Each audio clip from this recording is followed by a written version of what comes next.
देखो कहते हैं कि जो अक्षरों से परे निरक्षर है, आगे इसको स्पष्ट करते हैं इस श्लोक में। अक्षर क्या है, अक्षर क्या है, निरक्षर क्या है, इसे यहां पर साहब समझाते हैं। क्षरः सर्वाणि भूतानि कूटस्थोऽक्षर उच्यते, भिन्नं निरक्षरं नाम तस्यापि निर्णयं शृणु। कहते कि क्षर है और अक्षर है और निरक्षर है। जो क्षर नहीं है वो अक्षर है, और जो अक्षर नहीं है वो निरक्षर है।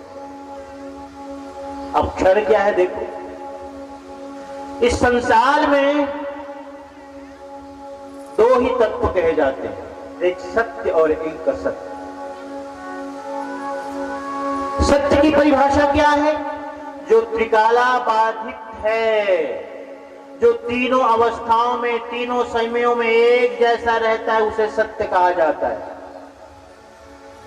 तीनों अवस्थाओं में। और जो तीनों अवस्थाओं में एक जैसा नहीं रहे, जिसमें नित्य परिवर्तन हो, परिवर्तनशीलता का गुणधर्म हो, नित्य बदलाहट का गुणधर्म हो, नित्य बदलता हो, ऐसा कहे। देखो अब विचार करो, देखो बड़ी सरल बात है, ऐसी बात नहीं कि बहुत कठिन है। आप चिंतन करो, अपने शरीर को ले लो जी थोड़ी देर के लिए, ये क्या है? सत्य है? नहीं है सत्य। कैसा सत्य है? क्योंकि देखो सत्य इसलिए नहीं है कि हम जब जन्म लिए तो शैशवावस्था में थे, फिर हम बाल्यावस्था में आए, फिर हम किशोरावस्था में आए, फिर हम तरुणावस्था में आए, फिर हम युवावस्था में आए, फिर प्रौढ़ावस्था में आए, फिर वृद्धावस्था में आए। तो शरीर बदला कि नहीं बदला बताओ?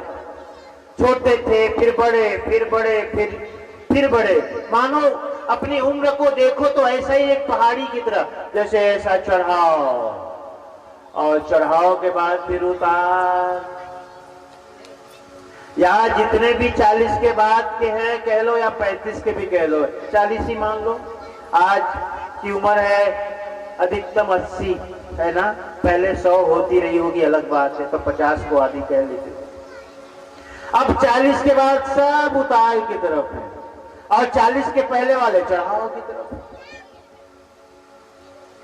अब देखो, अब उसमें देख लो, अब अपने शरीर को देखो। फिर हम बच्चे से बाल्यावस्था में आते हैं, स्कूल जाते हैं, फिर किशोरावस्था में आते हैं, थोड़े युवावस्था में पदार्पण करने की उम्र, फिर हम तरुणावस्था, युवावस्था में एक कदम रख ही दिए, फिर 25 वर्ष की आयु होती है, हम एकदम युवा होते है ना। और ये युवावस्था 10 साल, 25 से 35 तक, फिर ढलान।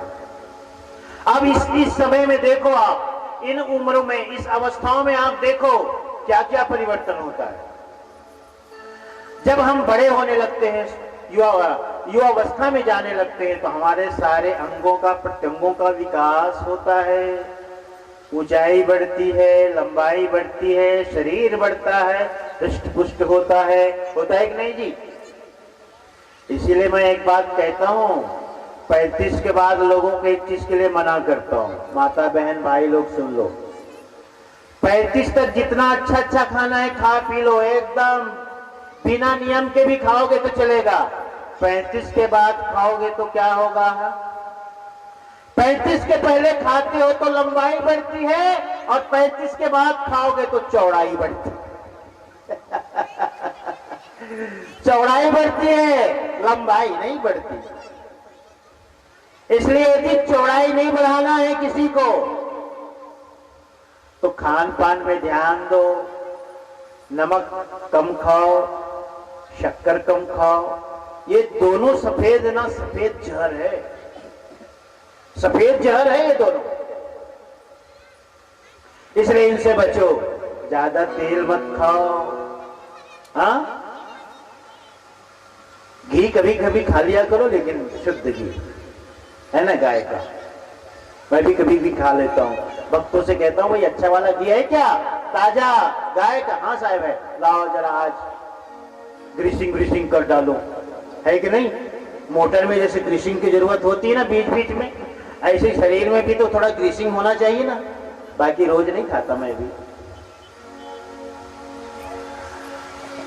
शरीर की अवस्थाएं बदलती है, फिर धीरे से हमारे बाल पकने लगते हैं। देखो परिवर्तन, देखो बाल पकने लगते हैं। उसके बाद क्या होता है? फिर कहते हैं साहब घुटनों में अब दर्द होने लगता है, फिर आंखों में चश्मा चढ़ जाता है, चढ़ जाता है ना? हाँ, आंखों में चश्मा चढ़ जाता है, घुटनों में दर्द होने लगता है, फिर भोजन में भी पचने में विलंब होता है। आप कहते साहब ज्यादा नहीं पचे साहब, थोड़ा थोड़ा खाए लगते। अब देखो ये सब हो रहा है, यही परिवर्तन है। शरीर, अपने शरीर को देखो। इसलिए तो साहब कहते हैं जीवन यौवन राजमद अविचल रहे न कोई, और जो दिन जाए सत्संग में जीवन का फल सो। ये जीवन में भी सदा नहीं रहता भाई, यौवन सदा नहीं रहता, बदलता रहता है। अब ये शरीर को देखो, उसके बाद घर को देखो। मैं गायत्री के आया ना, पहली बार आया, बहुत दिनों बाद आया, 15 फरवरी को जगह भूमि देखने कि कहाँ तुम्हारा कार्यक्रम होना है।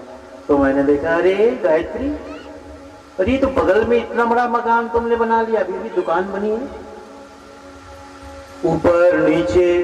फिर उसने कहा साहब ये बाड़ी भी खरीद ली हमने, ये नहीं थी पहले। अब यही तो परिवर्तन है।